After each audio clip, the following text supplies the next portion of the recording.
السلام علیکم ورحمۃ اللہ وبرکاتہ۔ آج کی اس برکت نشست میں آپ سب کو خوش آمدید۔ میرے پیارے بھائیوں اور بہنوں، زندگی بڑی تیزی سے گزر رہی ہے، مگر سچ یہ ہے کہ اس دور میں ہم میں سے اکثر دل کی وہ سکون بھری آوازیں سن ہی نہیں پاتے جو ہمیں رب کے قریب بلاتی ہیں۔ کبھی کبھی انسان کے سامنے چھوٹا سا لمحہ بھی ایسا آتا ہے جو دل کو بدل کر رکھ دیتا ہے۔ آج میں چاہتا ہوں کہ آپ چند لمحے رک جائیں، اپنے دل کو پرسکون کر لیں، کیونکہ جو بات آج ہم شیئر کرنے جا رہے ہیں وہ آپ کی زندگی کا رخ بدل سکتی ہے۔ چلو اپنے دل کو اللہ کی محبت کے لیے تیار کریں، اس کی رحمت کے لیے کھول دیں اور مل کر ایک ایسی حقیقت کو سمجھیں جو ہماری دنیا اور آخرت دونوں کو سنوار سکتی ہے۔ وہ کون سی چیز ہے جسے خدا نے پیدا نہیں کیا؟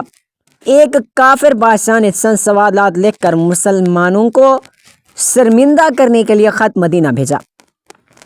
یہ خط جب حضرت علی کی بارگاہ اقدس میں پہنچا تو آپ بھی حیران رہ گئے، کیونکہ اس میں عجیب سوال تھا، جیسا کہ وہ کون سی چیز ہے جو خدا کے علم میں بھی نہیں ہے۔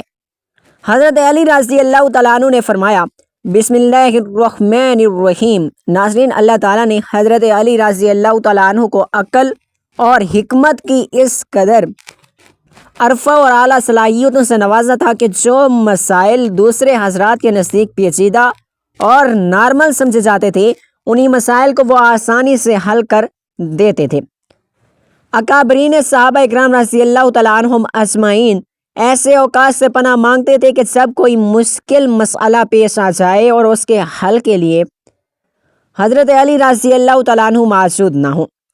ایک دفعہ یہودیوں کی ایک جماعت حضرت علی رضی اللہ تعالیٰ عنہ کے پاس آئی اور وہ حضرت علی رضی اللہ تعالیٰ عنہ کے علم اور دانائی کے مقام سے واقف تھے۔ وہ نادان یہ سوچ کر آئے تھے کہ اگر کسی طریقے سے وہ حضرت علی رضی اللہ تعالیٰ عنہ کو علمی بنیاد پر شکست دے دیں تو اس سے مسلمانوں کو شرمندگی ہوگی اور ہر طرف ہمارا ڈنکا بجے گا۔ اس یہودی جماعت نے یہ بھی منصوبہ بنایا کہ ہم نے صرف آپ سے سوال کریں گے، بلکہ آپ سے آپ کی کتاب یعنی قرآن مجید سے نہیں، بلکہ اپنی کتاب یعنی تورات سے کریں گے۔ اس جماعت نے من ہی من میں یہ سوچا تھا کہ حضرت علی رضی اللہ تعالیٰ عنہ ہماری شرائط کے مطابق تورات سے جواب دینے پر راضی ہو بھی جاتی ہیں تو یہی ہماری جیت ہوگی۔ لیکن کیسے؟ ناظرین، یہودیوں کی جماعت کا ماننا کچھ یوں تھا کہ حضرت علی رضی اللہ تعالیٰ عنہ بہرحال حضرت محمد مصطفیٰ صلی اللہ علیہ وآلہ وسلم کے ماننے والے ہیں اور حضرت محمد مصطفیٰ صلی اللہ علیہ وآلہ وسلم پر قرآن مجید نازل ہوا، تو یہ بات ممکن نہیں ہے کہ حضرت علی رضی اللہ تعالیٰ عنہ کسی صورت تورات کے سوال کا جواب تورات سے دے سکیں۔ ناظرین، یہودیوں کی جماعت کا سربراہ جس کا نام راس جالوت تھا اور اس کی زیر قیادت کی جماعت حضرت علی رضی اللہ تعالیٰ عنہ کے پاس آئی تھی۔ راس جالوت بولا، اے علی، ہم لوگوں نے آپ کے علم کا بہت چرچا سنا ہے۔ حضرت علی کرم اللہ وجہ الکریم مسکرا کر بولے، تو کیا اس بات کی تصدیق کرنے آئے ہو؟ ہم آپ سے چند سوالات کریں گے، آپ ان سوالات کا جواب ہماری کتاب تورات سے دینا ہوگا آپ کو۔ اگر آپ نے یہ سب کے سب اور سب کے سامنے یہ سوالوں کے جواب دے دیے تو ہم آپ کو باب العلم مان لیں گے۔ حضرت علی رضی اللہ تعالیٰ عنہ نے مسکرا کر جواب دیا، میں فی الحال اس بات سے بالکل غافل ہوں کہ تم لوگ کیا سوال کرو گے اور تم کیا سوچ کر آئے ہو۔ اگر میں تمہارے سوالات کے جواب دینے میں کامیاب ہو گیا تو کیا تم لوگ دین اسلام قبول کرو گے؟ یہودی اس بات پر آمادہ ہو گئے، اور اگر ان کے تمام سوالات کے جواب انہیں تورات سے مل گئے تو یہودی مذہب چھوڑ کر اسلام قبول کر لیں گے، اور اس بات کی دلیل ہوگی کہ جن سے آپ نے علم سیکھا وہ یقیناً اللہ کی طرف سے بھیجے گئے سچے نبی ہیں۔ ناظرین، اب تمام سوالات طے پا چکے تھے، پورا مجمع خاموش ہو کر بیٹھ چکا تھا۔ سوالوں کا سلسلہ شروع ہوا۔ یہودی عالم راس جالوت نے مجمع کی جانب دیکھا اور علم کے تکبر سے بھرپور لہجے میں سوال کیا، اے علی، یہ بتاؤ کہ وہ کون سی چیز ہے جو خدا کے لیے نہیں ہے؟ یہودی یہ مانتے تھے کہ مسلمانوں کی کتاب میں درج ہے کہ ہر چیز اللہ کے لیے ہے، اور اس بات کا جواب حضرت علی کے لیے دینا ممکن نہ تھا۔ مجمع میں بیٹھے تمام افراد سوچ میں ڈوب گئے کہ کائنات میں کوئی ایسی چیز بھی ہے جو اللہ کے لیے نہ ہو۔ تب حضرت علی رضی اللہ تعالیٰ عنہ نے بغیر کسی توقف کے، بغیر کسی مشکل کے فرمایا کہ تم جاننا چاہتے ہو کہ وہ کون سی چیز ہے جو اللہ کے لیے نہیں ہے؟ تو ان کا جواب ہے شرک۔ اللہ ہر قسم کے شرک سے پاک ہے۔ تمام مجمع سن کر بیٹھا تھا، بے ساختہ واہ واہ کر کے اٹھا۔ ناظرین، اب راشد جالود نے دوسرا سوال کیا، اے علی یہ بتاؤ کہ وہ کون سی جگہ ہے جہاں اللہ موجود نہیں ہے؟ حضرت علی نے اس کو فوراً جواب دیا کہ اللہ ہر جگہ موجود ہے۔ اس پر راشد جالود بولا، اس سوال کا جواب آپ ہمیں ہماری کتاب سے دیں۔ حضرت علی رضی اللہ تعالیٰ عنہ نے فرمایا کہ کیا تمہاری کتاب میں یہ نہیں لکھا کہ حضرت موسیٰ علیہ السلام کے پاس حضرت ایک فرشتہ آیا؟ حضرت موسیٰ علیہ السلام نے اس سے پوچھا کہ تم کہاں سے آئے ہو؟ تو اس نے جواب دیا کہ میں 7ویں آسمان سے آیا ہوں، آپ کے پاس حاضر ہوا ہوں۔ اتنے میں حضرت موسیٰ علیہ السلام کے پاس دوسرا فرشتہ آیا۔ حضرت موسیٰ علیہ السلام نے اس سے پوچھا کہ تم کہاں سے آئے ہو؟ اس نے جواب میں دیا کہ میں زمین کی 7ویں طبق سے آپ کے پاس حاضر ہوا ہوں۔ حضرت موسیٰ علیہ السلام نے پہلے فرشتے سے پوچھا 7ویں آسمان میں تمہارے قریب کون تھا؟ فرشتے نے جواب دیا میرے قریب میرا رب تھا۔ حضرت موسیٰ علیہ السلام نے زیر زمین سے آنے والے فرشتے سے پوچھا تمہارے قریب کون تھا؟ اس نے جواب دیا میرے قریب میرا رب تھا۔ تو ایسے یہ معلوم ہوا کہ بلندیوں کی انتہا ہو یا گہرائیوں کی انتہا، رب تعالی رب العزت ہر جگہ موجود ہے۔ ناظرین، ریاست جالود اب تھوڑا سا گھبرا گیا تھا۔ یہ دیکھ کر حضرت علی رضی اللہ تعالیٰ عنہ نے اس کے سوالات کے جواب اس کی کتاب سے ہی دے دیے۔ اب اس نے حضرت علی رضی اللہ تعالیٰ عنہ سے تیسرا سوال پوچھا، اے علی یہ بتائیں کہ وہ کون سی چیز ہے جو خدا کے قریب نہیں ہے؟ حضرت علی رضی اللہ تعالیٰ عنہ نے فرمایا کہ ظلم ایک ایسی چیز ہے جو میرے رب کے قریب نہیں ہے۔ ناظرین، اب راشد جالود نے پہ شکست کھانے کے بعد اپنے سوالوں کا زاویہ ہی بدل لایا۔ اب اس نے علمی سوال کے بجائے تاریخی اور سائنسی سوالوں کی طرف اپنا رخ موڑ لیا اور بہت ہی تکبر بھرے انداز سے اس سے پوچھا، علی اس چشمے کا نام بتائیں جو زمین پر سب سے پہلی مرتبہ جاری ہوا تھا۔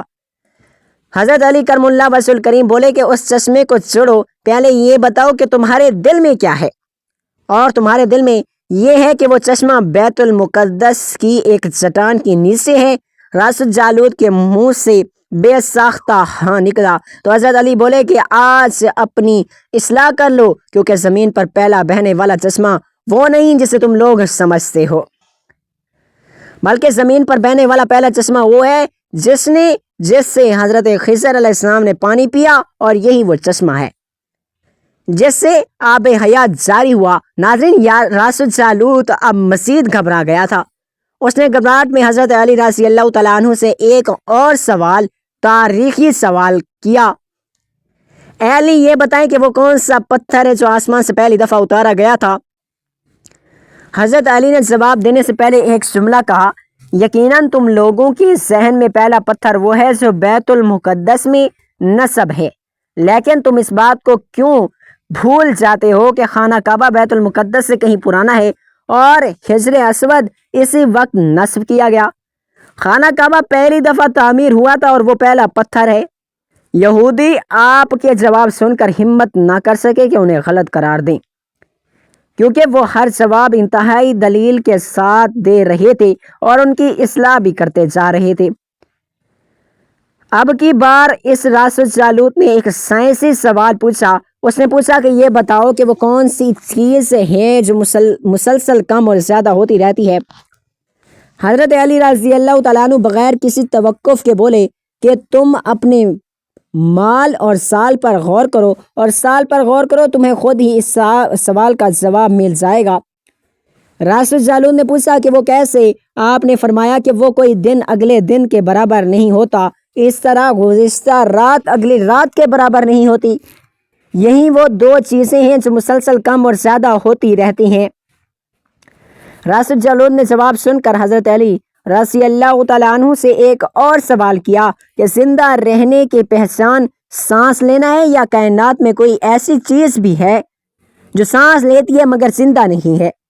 حضرت علی نے فرمایا کہ صبح جب نکلتی ہے تو سانس لیتی ہے، حالانکہ صبح کے پاس نہ روح ہے نہ جان ہے۔ یہ سن کر وہ جلدی جلدی بولا، اچھا یہ بتائیں کہ وہ دنیا میں کون سی جگہ ہے جہاں سورج کی کرن ایک دفعہ پڑی لیکن دوبارہ اس جگہ کبھی سورج کی کرن نہیں پہنچ سکی؟ حضرت علی رضی اللہ تعالیٰ عنہ نے فرمایا، ہاں، یہ سمندر کی وہ جگہ ہے جہاں سے حضرت موسیٰ علیہ السلام اور ان کی قوم گزری تھی، اور سمندر اللہ تعالیٰ کے حکم سے دو حصوں میں تقسیم ہو گیا تھا۔ بس اس کافرے کے گزرتے ہوئے سورج کی کرنیں اس جگہ پر پڑی تھیں، لیکن اس کے بعد سورج کی کرنیں کبھی بھی وہاں نہیں پہنچیں۔ ناظرین، جواب پاتے ہوئے ہی اس نے حضرت علی رضی اللہ تعالیٰ عنہ سے پھر سوال کیا کہ یہ بتائیں گے کہ وہ کون سی دو چیزیں ہیں جو ہمیشہ غائب رہتی ہیں، اور وہ کون سی دو چیزیں ہیں جو ہمیشہ حاضر رہتی ہیں؟ حضرت علی رضی اللہ تعالیٰ عنہ نے فرمایا کہ آسمان اور زمین کی طرف دیکھو، دونوں تمہیں کبھی غائب نظر نہیں آئیں گے، یہ دونوں ہمیشہ حاضر رہتے ہیں، اور موت اور زندگی کو ڈھونڈو، وہ تمہیں ان کے بارے میں کبھی پتہ نہیں چلے گا کہ وہ کہاں ہیں اور کب آ جاتی ہیں۔ اگلا سوال راس الجالوت نے یہ کہا کہ اے علی، یہ بتائیں کہ وہ کون سی چیز ہے جس کا خالق خود اللہ ہے مگر اس کے بارے میں خود سوال بھی کرتا ہے؟ حضرت علی بولے، حضرت موسیٰ علیہ السلام کا عصا مبارک، خالق خود اللہ ہے اس کا، اور اس عصے کے بارے میں اسی نے حضرت خود موسیٰ علیہ السلام سے پوچھا کہ کیا، اور پوچھا کہ حضرت موسیٰ علیہ السلام آپ کے ہاتھ میں کیا ہے؟ پھر اس نے اگلے سوال کیا کہ بیت اللہ کا طواف تو ذی حیات کرتے ہیں، لیکن اس بے چیز کے بارے میں بتائیں جس نے بیت اللہ کا طواف کیا۔ حضرت علی کرم اللہ وجہ الکریم بلا توقف بولے کہ کشتی نوح، ایک ایسی بے جان چیز جو طواف کے دوران، طوفان کے دوران اس مقام پر پہنچی جہاں بیت اللہ ہے تو اس نے اس کے گرد 7 چکر لگائے۔ اس نے باب العلم حضرت علی رضی اللہ تعالیٰ عنہ سے کئی سوال کیے اور تمام کے جواب آپ نے بالکل ٹھیک بتائے۔ یہ بنا توقف کے دیے مجمع میں بیٹھے ہوئے ایک یہودی بولا، دنیا میں ہر شخص سوچ کے جواب دیتا ہے، لیکن آپ تو ہر سوال کا جواب بلا توقف کے دے رہے ہیں۔ حضرت علی رضی اللہ تعالیٰ عنہ نے سوال کے بدلے میں اس یہودی سے ایک سوال کیا، بتاؤ تمہاری ہاتھ میں کتنی انگلیاں ہیں؟ اس نے فوراً جواب دیا 5۔ حضرت علی رضی اللہ تعالیٰ عنہ نے فرمایا کہ تو نے پھر فوراً میرے سوال کا جواب دے دیا۔ اس یہودی نے کہا، یا علی، یہ کیسی بات ہوئی؟ مجھے معلوم ہے کہ میرے ہاتھ میں 5 انگلیاں ہیں، یہ تو معمولی سی بات ہے۔ یہ سن کر علی رضی اللہ تعالیٰ عنہ نے مسکراتے ہوئے کہا کہ مجھے بھی یہ سارا علم ایسے ہی معلوم ہے جیسے تجھے یہ معلوم ہے کہ تیرے ہاتھ میں 5 انگلیاں ہیں۔ یہودی نادان نہیں جانتے تھے کہ باب العلم کے پاس کائنات کے رازوں کا علم ہے، لیکن جب انہیں تمام سوالات کے جواب ٹھیک مل گئے تو اس راس الجالوت سمیت تمام گروہ نے کلمہ پڑھا اور سب کے سب دائرہ اسلام میں داخل ہو گئے۔ مناقب اعلیٰ میں علامہ ابن جوزی لکھتے ہیں کہ حضرت عمر فاروق جب خلافت کی مسند پر بیٹھے تو انہوں نے یہ بات کسی وقت کہی تھی کہ میں اس مشکل وقت سے اللہ تعالیٰ کی پناہ چاہتا ہوں کہ جس کے حل کرنے کے لیے حضرت علی رضی اللہ تعالیٰ عنہ میرے پاس موجود نہ ہوں۔ اس کے جواب میں علامہ صاحب خود ہی لکھتے ہیں کہ ایک دفعہ قیصر روم نے چند سوال لکھ کر مسلمانوں کے خلیفہ حضرت عمر کے پاس بھیجے۔ سوالات ایسے تھے کہ جن کا جواب روم بھی کسی کے پاس نہ تھا۔ اس سوالات کا مقصد مسلمانوں کو شرمندہ کرنا تھا تاکہ مسلمان اپنے دین سے منفرق ہو جائیں۔ چنانچہ مسجد نبوی اعظم صحابہ کی محفل میں جمع ہوئی تھی۔ قیصر روم کا قاصد آیا، خط پڑھنا شروع کیا۔ خط کی تحریر کی کچھ یوں تھی کہ بادشاہ روم قیصر بنی اصغر کا وقت کے خلیفہ حضرت عمر کی طرف ہے کہ میں نے جو سوالات لکھے ہیں مجھے ان سب کے جوابات بتا دیجیے۔ نمبر 1، وہ کون سی چیز ہے جس کو خدا نے تخلیق نہیں کیا؟ نمبر 2، وہ کون سی چیز ہے جو خدا کے علم میں نہیں؟ نمبر 3، وہ کون سی چیز ہے جو اللہ تعالیٰ کے پاس نہیں؟ وہ کون سی چیز ہے جس کے پاس بال ہی بال ہیں؟ وہ کون سی چیز ہے جس کا صرف منہ ہی منہ ہے؟ وہ کون سی چیز ہے جس کے صرف پاؤں ہی پاؤں ہیں؟ وہ کون سی چیز ہے جس کی صرف آنکھیں ہی آنکھیں ہیں؟ وہ کون سا بندہ ہے جس کا خاندان تو نہیں؟ وہ کون سی چیز ہے جو شکم مادر میں نہیں؟ وہ کون سی بے جان چیز ہے جو سانس لے سکتی ہے اور وہ کون سی بے جان چیز ہے جو سانس نہیں لے سکتی؟ ناقوس کی آواز کا معنی کیا ہے؟ اور وہ کون سی چیز ہے جس میں ایک مرتبہ پرواز کی؟ وہ کون سی چیز ہے جس پر صرف ایک بار سورج چمکا؟ وہ کون سا درخت ہے جس کے سایہ کو تیز رفتار سوار 100 سال دوڑ کر بھی پار نہیں کر سکتے؟ وہ کون سا درخت ہے جو دھوپ اور پانی کا محتاج نہیں؟ دنیا میں اس کی مثال کیا ہے؟ جنت کے برتن جن میں مختلف قسم کے کھانے ہوتے ہیں، جنتی لوگ ایک دوسرے سے ملتے ہیں، دنیا میں اس کی مثال کس طرح کی ہے؟ جنت کے سیب سے حوریں برآمد ہوں گی لیکن ان میں ذرا بھر کمی بھی واقع نہیں ہوگی، دنیا میں اس کی مثال کیا ہے؟ جنت کے زاویوں کا کیا ہے؟ حضرت عمر نے خط پڑھتے ہی فرمایا کہ اس کا جواب تو صرف اور صرف برادرائے رسول باب العلم حضرت علی رضی اللہ تعالیٰ عنہ دے سکتے ہیں۔ چنانچہ خط ان کی طرف بڑھا دیا گیا۔ حضرت علی رضی اللہ تعالیٰ عنہ نے لکھا، بسم اللہ الرحمن الرحیم، اما بعد، تیرا خط وصول ہوا۔ میں اپنے رب اور اپنے پروردگار پیغمبر حضرت محمد مصطفیٰ صلی اللہ علیہ وآلہ وسلم کی برکت سے آپ کو ان سوالاتوں کے جوابات دے رہا ہوں۔ وہ چیز جو مخلوق نہیں وہ خود خدا ہے جس کو اللہ نے پیدا ہی نہیں کیا۔ وہ چیز جس کا اللہ تعالیٰ سے کوئی تعلق نہیں وہ یہ بات ہے کہ اللہ تعالیٰ کا فلاں بیٹا، حالانکہ خدا واحد ہے۔ خدا نہ کسی کی اولاد ہے اور نہ خدا کی کوئی اولاد ہے۔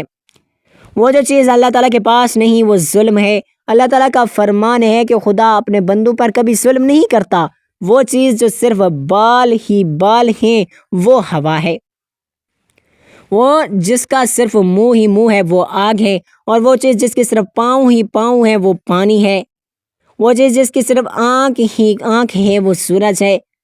وہ شخص جس کا کوئی خاندان نہیں وہ صرف حضرت آدم علیہ السلام ہے۔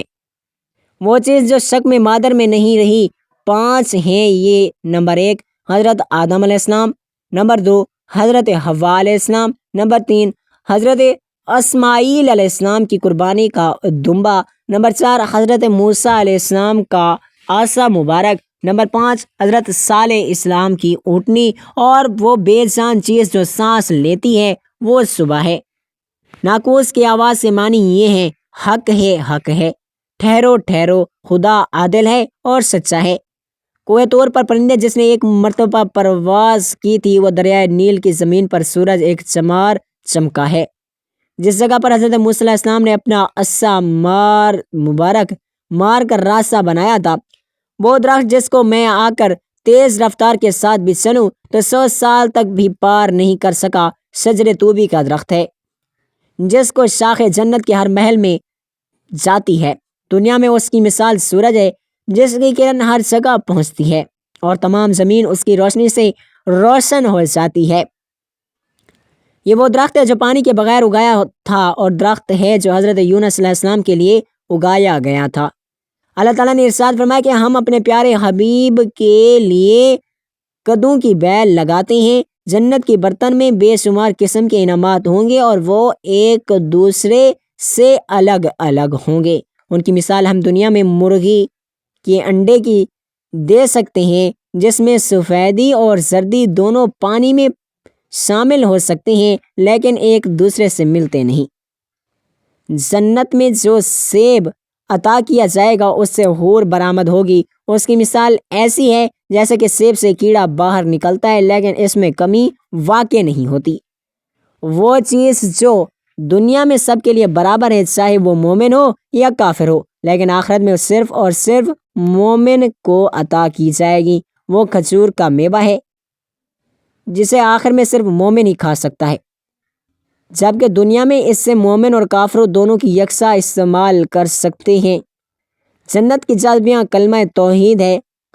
ابن مصیب سے مروی ہے کہ خط بادشاہ روم کو ملا، اس نے خط پڑھ کر کہا کہ میرا سوال کے جواب صرف اور صرف خاندان رسول سے ہی مل سکتے تھے۔ یہ دریافت کیا کہ یہ جواب کسی اعلیٰ ہستی سے نہیں دیے۔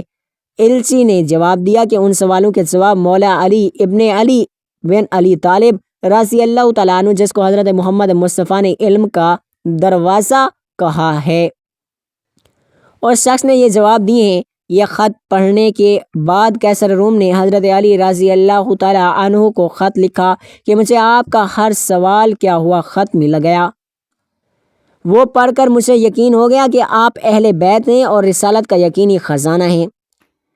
آپ ہی حقیقی شجاعت اور علم کے وارث ہیں۔ آپ ہی حقیقی شجاعت اور علم کے وارث ہیں۔ قیصر روم نے اپنے دوسرے خط میں لکھا کہ میری یہ خواہش ہے کہ آپ مجھے مذہب اور دین کی مزید معلومات بھیجیں۔ میں خاص طور پر روح کی وضاحت چاہتا ہوں، جس کا ذکر خدا تعالیٰ نے اپنی کتاب قرآن مجید میں کیا۔ اے نبی، لوگ روح کے بارے میں تجھ سے پوچھتے ہیں تو انہیں بتا دو کہ روح میرے پروردگار کا امر ہے۔ یہ روح کیا ہے، کیا چیز ہے؟ مولا علی رضی اللہ تعالیٰ عنہ نے جواب میں یہ لکھا، امام بعد، روح ایک نورانی نقطہ ہے اور ایک غیر مرئی مخلوق ہے جس کو اللہ تعالیٰ نے اپنی قدرت کاملہ سے پیدا فرمایا اور اپنے خاص خزانے سے نکال کر اپنی ملکیت میں رکھا ہوا ہے، اور یہی روح اصل میں ہر چیز کی سبب زندگی ہے، اور ہر روح جاندار کے پاس ایک وقت مقرر تک امانت ہے۔ جب اس کی مدت مکمل ہو جائے تو اس خدا اور اس سے واپس اپنے پاس بلا لیتا ہے۔ اللہ پاک ہمیں بہتر عمل کرنے کی توفیق عطا فرمائے اور ہمیں ایمان کی دولت سے مالا مال کرے، آمین ثم آمین یا رب العالمین۔ محترم ناظرین، کمنٹ باکس میں اللہ تعالیٰ کے 99 ناموں میں سے کوئی ایک نام ضرور ٹائپ کریں۔ اگر ویڈیو اچھی لگی ہو تو ویڈیو کو لائک کریں، شیئر کریں، ہمارے اس معلوماتی چینل کو براہ راست سبسکرائب کر دیا کریں۔ شکریہ، اللہ حافظ۔ اللہ تعالیٰ آپ لوگوں کا حامی و ناصر ہو۔ اللہ تعالیٰ آپ کو اپنی حفاظت میں رکھیں۔ اللہ تعالیٰ بیماروں کو شفا عطا فرمائے، آمین ثم آمین یا رب العالمین۔